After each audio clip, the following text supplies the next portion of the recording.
The sun dipped low over Maplewood Lane, painting the quiet suburban street in shades of orange and gold. For most residents, it was the peaceful hour when work ended and home offered rest.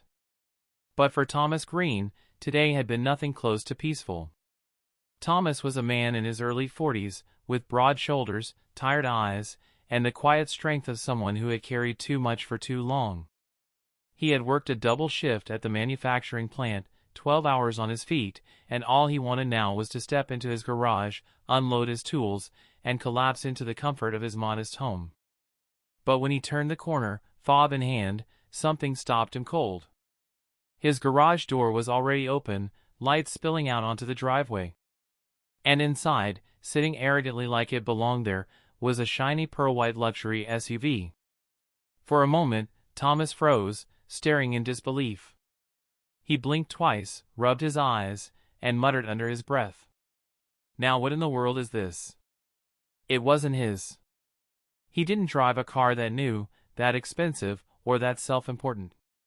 His old pickup truck sat parked at the curb like it always did. The SUV was different, polished to perfection, chrome rims catching the last of the sunlight. It practically shouted money and entitlement. Thomas stepped forward, jaw tightening. His garage wasn't just storage, it was personal. It was where he kept his tools, his workbench, even the small corner where he tinkered on weekend projects. It was his space, his sanctuary. And someone had the audacity to invade it. He set his tool bag down with a heavy thud and looked around. At first, he thought maybe it was a mistake, maybe a neighbor's car had broken down and someone pushed it in. But then he saw the personalized license plate, PB-HOA1. Thomas let out a bitter laugh. Of course. Patricia Vaughn. Everyone in the neighborhood knew Patricia. She wasn't just another homeowner, she was the self-proclaimed queen of Maplewood, serving as the HOA president for nearly a decade. With sharp blonde hair always in place, oversized sunglasses, and a voice that carried like a siren, Patricia thrived on power. She issued fines for grass an inch too high, sent threatening letters about trash cans left out 10 minutes past schedule, and shamed families whose holiday decorations didn't meet her standards. And now, she parked her car, planted her car, inside his garage, like it was hers to use. Thomas's fists clenched at his sides. He felt the exhaustion of the day burning off, replaced by a low, steady anger. Still, he didn't storm or shout. That wasn't his way. He believed in standing his ground, but he also believed in doing it with control. He circled the SUV slowly, inspecting it as though it were evidence at a crime scene. The polished paint reflected his face back at him, tired, hardened, unwilling to be pushed around. He noticed a faint perfume lingering in the air, a floral scent that matched Patricia's expensive taste.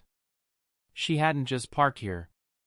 She had walked into his space, his garage, with full confidence she had the right. Not today, Thomas muttered. His voice was low, but it carried a finality that even the walls seemed to recognize. He reached up and pressed the garage door button. Slowly, with a mechanical groan, the door began to close, lowering the world into a sealed box of concrete and quiet. The SUV sat trapped inside, and with a click, the lock engaged. Thomas stood for a long moment in the dim light, breathing steady. His sanctuary had been violated, but he wasn't powerless. Not anymore. If Patricia thought she could bully him like she had bullied half the neighborhood, she was about to learn a lesson the hard way. And outside, unnoticed by Thomas for now, a few curious neighbors peeked through curtains and doorways. Something had shifted on Maplewood Lane that evening, and they knew it. This wasn't just another HOA spat. This was the beginning of a reckoning. The next morning, Thomas was sipping coffee at his kitchen table when a sharp, insistent knock rattled his front door. He didn't even need to guess who it was. He had been expecting this confrontation the moment he pressed that garage button the night before. He set his mug down, walked to the door, and opened it to find Patricia Vaughn standing tall on his porch. Even at 8 a.m., she was dressed like she was heading to a country club brunch, cream-colored blazer, oversized pearls, sunglasses perched on her head. Her lips curled into the kind of smile that wasn't friendly at all, more like a challenge. "Good morning, Thomas," she said, voice dripping with false sweetness. "I believe you have something that belongs to me." Thomas leaned against the doorframe, arms folded across his chest. "Morning, Patricia." "You mean the SUV parked in my garage?" Patricia gave a sharp laugh, dismissing his words with a flick of her hand. "Oh, don't be so dramatic. I just needed a safe place to put my vehicle overnight. Surely you don't mind. After all, we're neighbors. Community members. We share space." Thomas's eyes narrowed. "Share space? Patricia, that's my private garage. You had no right to step in there, let alone leave your car." Her expression hardened, the sweetness evaporating.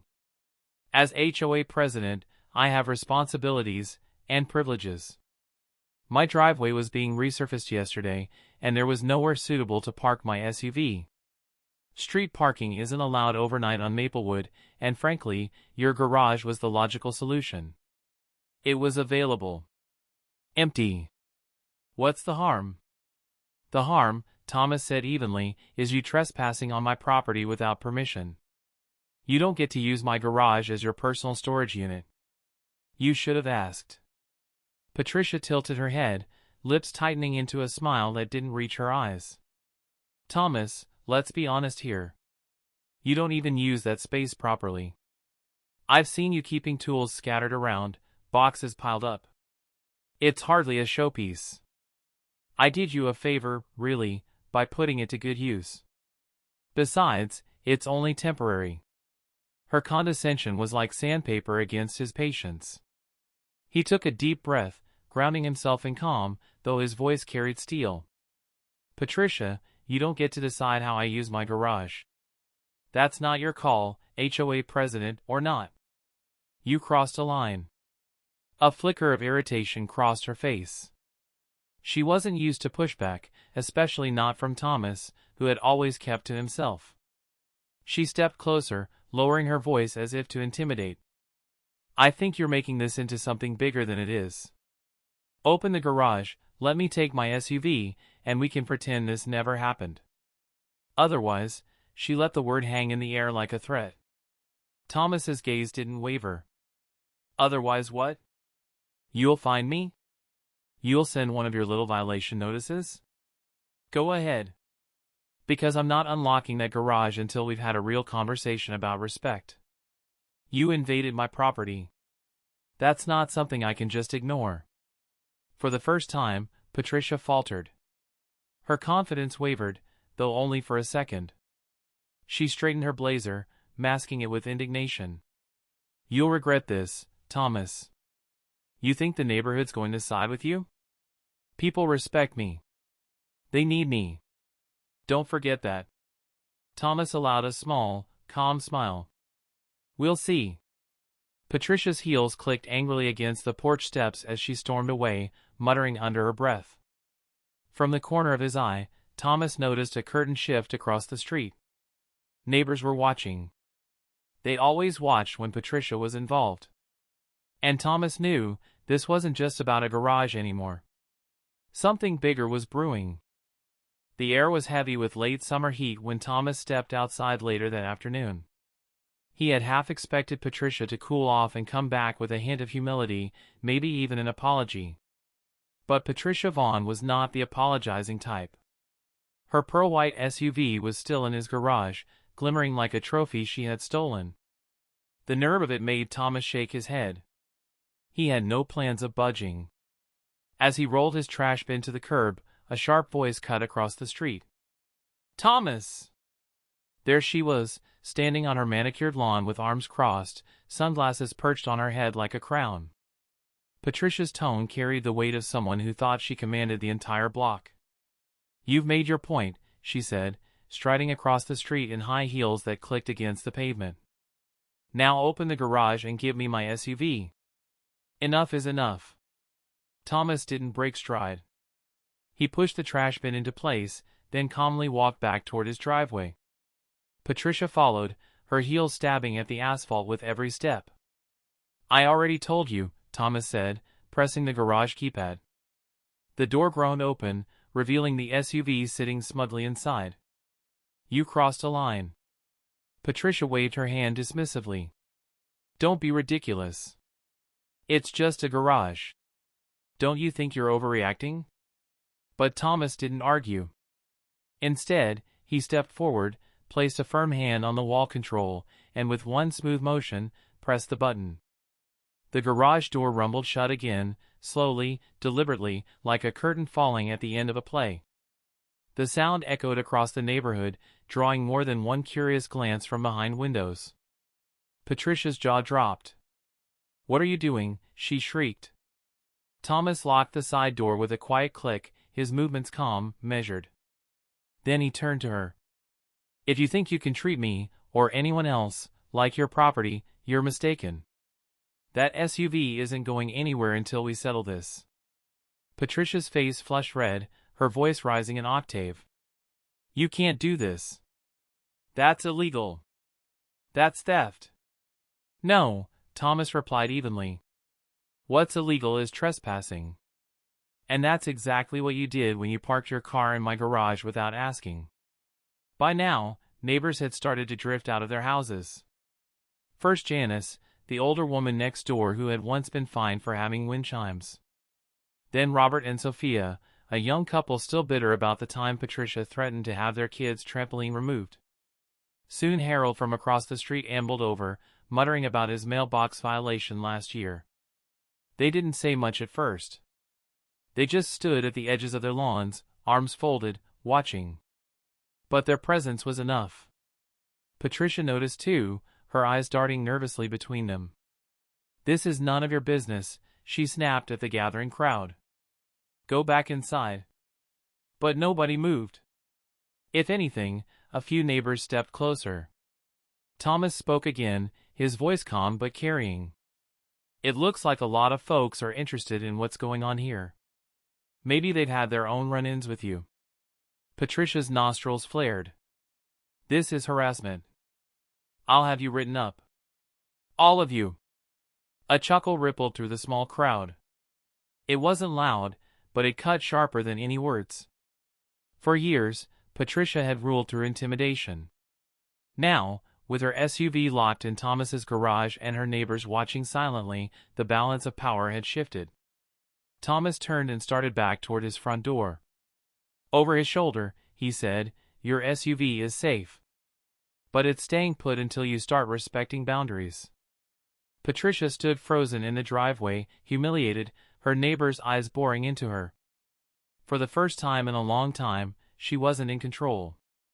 And the neighborhood could feel it. By evening, word had spread like wildfire. Maplewood Lane had always been a quiet street, but news traveled fast when it involved Patricia Vaughn, the self-proclaimed queen of the HOA. Neighbors who had peeked from behind curtains earlier now found excuses to step outside. Lawns were watered twice in one day. Mailboxes were checked long after the mail had been delivered. Children played closer to the street than usual. All of them were drawn by the same curiosity, Patricia versus Thomas. Thomas himself hadn't gone looking for an audience. After locking the SUV in his garage earlier, he had returned to his living room, trying to relax with the television. But as the sky deepened into shades of purple and blue, he heard murmurs outside. When he stepped onto his porch, half a dozen neighbors stood gathered in clusters, whispering in low tones. Patricia was there too, pacing on the sidewalk like a lioness in too tight heels, her frustration bubbling over. "There you are," she snapped when she saw Thomas. "Tell these people to go back to their homes. This is between you and me." But before Thomas could answer, Janice, the elderly widow from next door, raised her voice. It trembled at first, but grew steadier as she spoke. "Actually, Patricia, this isn't just between you two. You've been pulling this kind of nonsense for years. I still remember when you fined me for having wind chimes on my porch. Said they were too noisy." "Wind chimes?" Robert, the young father from across the street, stepped forward. "She's right. Patricia, you threatened us last summer because our kids' bikes were left on the lawn for 10 minutes. You sent a letter threatening to remove them at our expense. Who does that to children? Sophia, his wife, added quickly, not to mention the trampoline. You said it violated aesthetic standards. My kids cried for days after you forced us to take it down. The crowd murmured, nodding. Patricia's lips tightened into a thin line. I was enforcing community guidelines. You all agreed to them when you moved here. Harold, the retired veteran from down the block, scoffed. Don't hide behind rules, Patricia. You've been using that HOA binder like it's your personal weapon. Remember when you told me my American flag was too large for regulation? I nearly laughed in your face. Only reason I didn't was because I didn't want to cause a scene. The murmurs grew louder, swelling into something like solidarity. Even quiet Mr. Douglas, who rarely spoke a word, shuffled forward. You fined me for not mowing my lawn after I had knee surgery. I couldn't even walk, Patricia. And you sent me a violation notice. Thomas stood silently on his porch, arms folded, listening. He hadn't realized how deep the resentment ran, how many people had quietly suffered under Patricia's self-appointed rule. Patricia, for once, seemed rattled. Her face flushed, her hands twitching as she adjusted her blazer. You're all exaggerating. Rules exist for a reason. Without order, this community would fall apart. You should be thanking me for keeping it clean and respectable. But her words rang hollow. The neighbors weren't buying it. Years of pent-up frustration had finally found an outlet, and the dam had cracked wide open. Janice's voice rang out again. No, Patricia. Order doesn't mean control. Respect doesn't mean fear. We're tired of living under your thumb. The group murmured their agreement, louder this time. Patricia's eyes darted between them, searching for support and finding none. Thomas finally spoke, his tone calm but firm. Looks like people are done being quiet, Patricia. Maybe it's time you listened.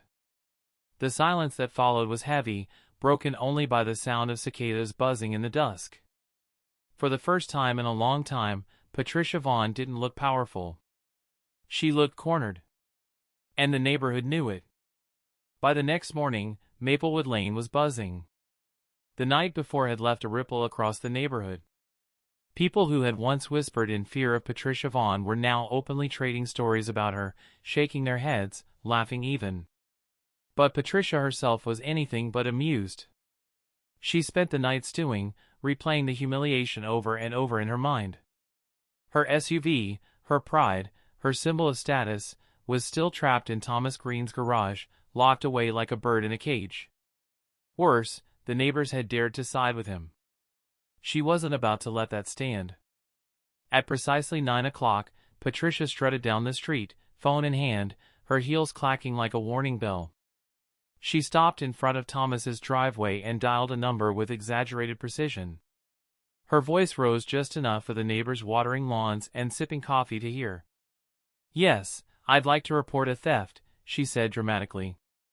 My vehicle has been locked away against my will by one of my neighbors. Yes, theft, hostage situation, however you want to put it. She glanced around, making sure the audience caught every word. Address? Maplewood Lane. Hurry, please. I feel unsafe. Within minutes, the wail of a police siren broke the morning calm. 2 patrol cars rolled into the cul-de-sac, lights flashing but sirens off, settling in front of Thomas's house.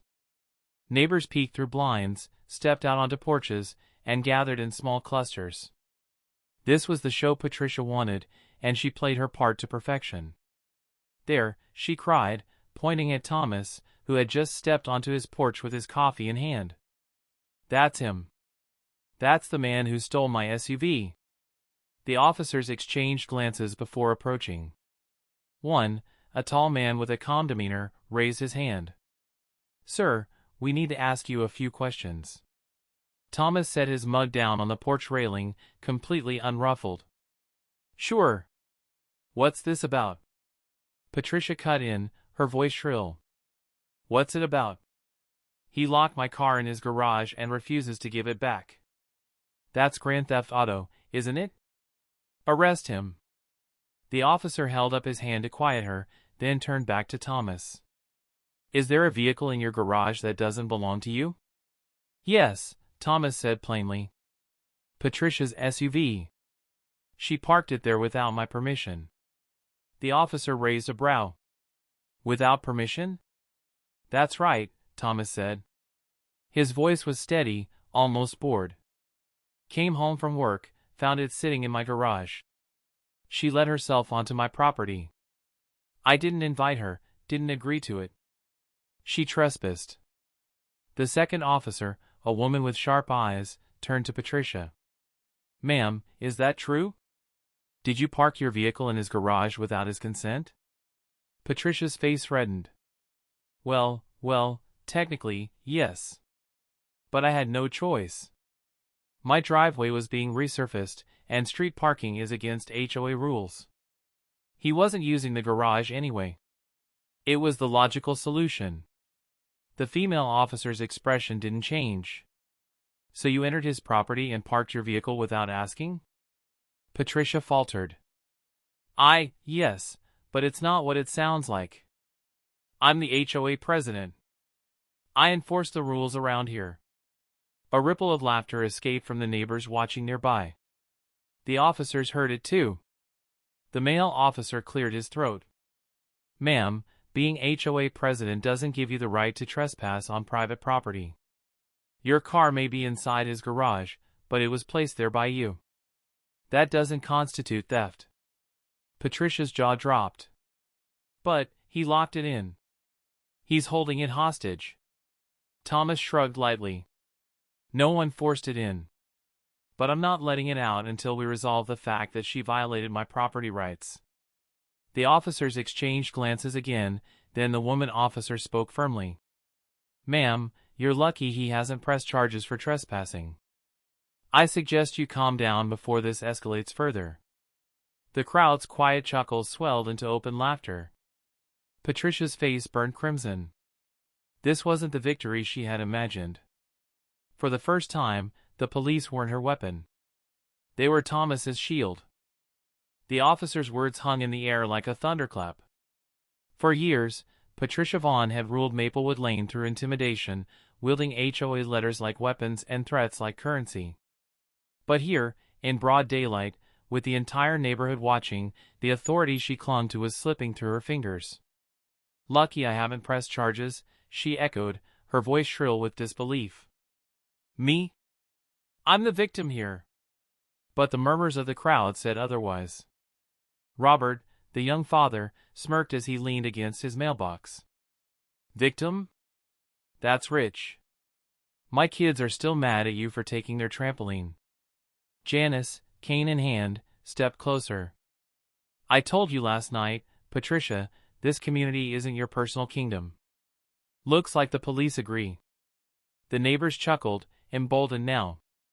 Even the usually timid Sophia called out, maybe she should fine herself for trespassing. Laughter rippled through the gathering. Patricia's face turned crimson, and for once, she had no clever retort. Thomas stayed quiet, arms folded on his porch rail. He didn't need to gloat, the scene was playing out exactly as he expected. The calm in his posture contrasted sharply with Patricia's frantic movements, and the difference wasn't lost on anyone. The female officer addressed Patricia again, voice clipped but professional. Ma'am, your vehicle being on his property without permission is the issue here. You don't have the authority to override property rights, HOA or not. The male officer added, if you'd like, we can file an incident report. But from what we're seeing, no crime has been committed on his part. No crime? Patricia barked, throwing her hands in the air. He locked my car in his garage like some sort of criminal mastermind. A teenager from down the block couldn't resist calling out, sounds like you locked yourself in, lady. The crowd burst into laughter again. Even the officers smirked before quickly regaining their composure. Thomas finally spoke, his tone calm but firm. Look, officers, I'm not trying to cause trouble. I just wanted to acknowledge that my property was violated. If she wants her car back, we can arrange it. But not before the HOA board hears what she's been up to. This time, The crowd applauded, not thunderous, but steady and supportive. Patricia froze, stunned that her neighbors, the very people she believed she controlled, were openly siding with Thomas. The female officer nodded. "That seems reasonable. Ma'am, I suggest you take the opportunity to resolve this through your HOA channels rather than escalating further." Patricia sputtered. "But I am the HOA. I make the rules." That was the breaking point. Laughter roared through Maplewood Lane, the sound bouncing off manicured hedges and white fences. Even Janice, usually gentle, cackled so hard she had to steady herself on her cane. Patricia stood in the center of the street, red-faced and trembling, her authority shredded in front of the very people she once commanded. The police hadn't arrested Thomas. Instead, they had turned the spotlight on her, exposing the absurdity of her claims. The male officer handed Patricia a card. "If you feel this was unfair, you can take it up in civil court. But for now, we're done here." With that, the officers returned to their vehicles. The flashing lights clicked off, leaving Patricia under the harsh clarity of daylight. Her eyes darted around desperately, searching for one friendly face in the crowd, but all she found were smirks, folded arms, and the unmistakable look of people who were no longer afraid of her. Thomas leaned casually against his porch post, sipping from his coffee mug again. "Guess we'll see you at the next HOA meeting, Patricia." The neighbors chuckled one last time, and slowly, the crowd dispersed, leaving Patricia standing alone in the middle of Maplewood Lane. For the first time in years, she wasn't the enforcer. She was the spectacle. And everyone knew it. Patricia spent the next 2 days in damage control mode. She stormed around her home office, firing off angry emails, citing obscure clauses from the HOA handbook, and demanding an emergency meeting to address what she called the hostile takeover of Maplewood Lane. In her mind, Thomas hadn't just embarrassed her, he had sparked a rebellion that threatened everything she had built. When the evening of the meeting arrived, the HOA clubhouse was packed. It wasn't the usual trickle of attendees who came reluctantly, half listening while Patricia droned about lawn heights and mailbox paint colors. Tonight, the air buzzed with anticipation. Neighbors filled every chair, and those who couldn't find seats stood shoulder to shoulder in the back. Thomas walked in calmly, nodding at people who greeted him warmly. Patricia entered moments later, head held high, clutching her binder like a shield. Her eyes swept the room, but instead of reverence, she found narrowed gazes and folded arms. The meeting began stiffly. Patricia banged the gavel. "Order, please. This meeting of the Maplewood Lane Homeowners Association is now in session." But the murmurs didn't die down. For once, her voice didn't command silence. Patricia pressed on. First matter, the blatant violation of community order by Mr. Thomas Green. He unlawfully detained my vehicle, disrupted neighborhood harmony, and disrespected this association's leadership. Snickers erupted from the back. Someone whispered loudly, "She parked in his garage." Another muttered, "Call the cops again, Patricia." Laughter rippled through the room. Patricia's cheeks reddened. She slammed the gavel again. "Enough. This is a serious matter." But then Janice stood up, leaning heavily on her cane. "You're right, Patricia. It is serious. But not in the way you think. This neighborhood has been under your thumb for too long. We've had enough of the fines, the threats, the bullying." A chorus of agreement rose instantly. Robert added, "You talk about harmony, but you've been the cause of conflict since day one. We didn't move here to be micromanaged. We moved here for community." Sophia stood with him. "And Thomas showed us that community means standing up to unfairness. If it weren't for him, we'd still be too afraid to speak." Patricia's eyes darted around, searching for backup, but the board members who usually supported her, Harold, Mrs. Whitmore, even quiet Mr. Douglas, avoided her gaze. Finally, Harold cleared his throat. "Patricia, I've been on this board with you for 6 years. And I'll admit, I looked the other way too many times. But after what happened? After hearing everyone's stories? I can't support you anymore." The room went silent. Patricia stared at him, betrayal etched across her face. You can't be serious." Mrs. Whitmore, normally Patricia's closest ally, spoke next. "I agree. We've all been complicit. But last week showed us that this community deserves better leadership. Patricia, you've gone too far." The murmurs swelled into chants. "Vote! Vote! Vote!" Thomas didn't speak. He sat quietly, watching the tide turn on its own. This wasn't his fight to finish, it was theirs. The board huddled briefly, then Harold stood again. "Effective immediately, we call for a vote of no confidence in Patricia Vaughn as HOA president." Hands shot into the air across the room. Practically unanimous. Patricia's voice cracked. "You can't do this. I built this community. You're nothing without me." But her words were drowned out by cheers. For the first time in Maplewood Lane's history, Patricia's power crumbled before her eyes. Thomas leaned back, arms crossed, as neighbors clapped each other on the shoulders, smiling in relief. Patricia Vaughn had lost the crown she never truly deserved. And the community had found its voice. Patricia Vaughn didn't wait for the meeting to adjourn. The moment the vote was cast and the cheers filled the clubhouse, she slammed her binder shut and stormed out, her heels clicking like gunshots on the tile floor. For years, she had walked those halls like royalty, but tonight, she fled like a disgraced tyrant. No one followed her. No one begged her to stay. The neighbors stayed behind, buzzing with energy, laughter, and relief. The weight that Patricia had put on their shoulders was gone, and for the first time, Maplewood Lane felt lighter. Thomas sat quietly in the corner, sipping water from a paper cup as people came up to thank him. Janice squeezed his hand, her eyes shining. "You don't know what you started, young man. You gave us the courage to finally stand up." Robert clapped him on the shoulder. "Yeah, man. You broke the spell. We were all too scared of her, but you showed us she wasn't invincible." Thomas smiled faintly. "I didn't do much. She parked in my garage. I just locked the door." That simple truth brought another round of laughter. By the time the crowd filtered out into the night, the neighborhood felt transformed.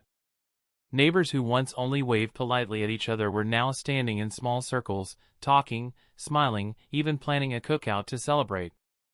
Maplewood Lane was no longer Patricia's kingdom, it belonged to the people again. The next morning, Patricia returned with a tow truck, her face hidden behind oversized sunglasses. She thought she could slip in quietly, reclaim her SUV, and leave. But it was too late. Half the street had gathered again, sipping coffee, walking dogs, or simply standing on porches with folded arms.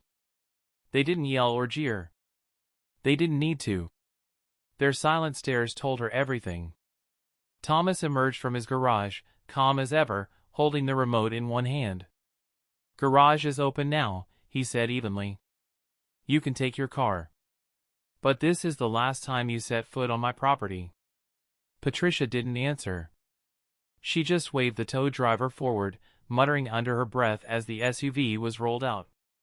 When the garage door closed behind it, the crowd didn't clap or cheer.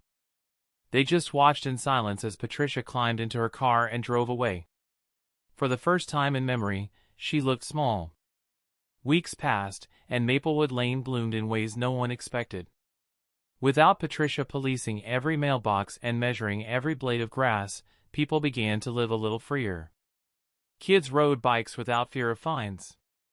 Janice rehung her wind chimes, their gentle notes floating on the breeze. Robert and Sophia set up a new trampoline in their yard, and the neighborhood kids' laughter filled the air. Most surprising of all, neighbors began looking out for each other.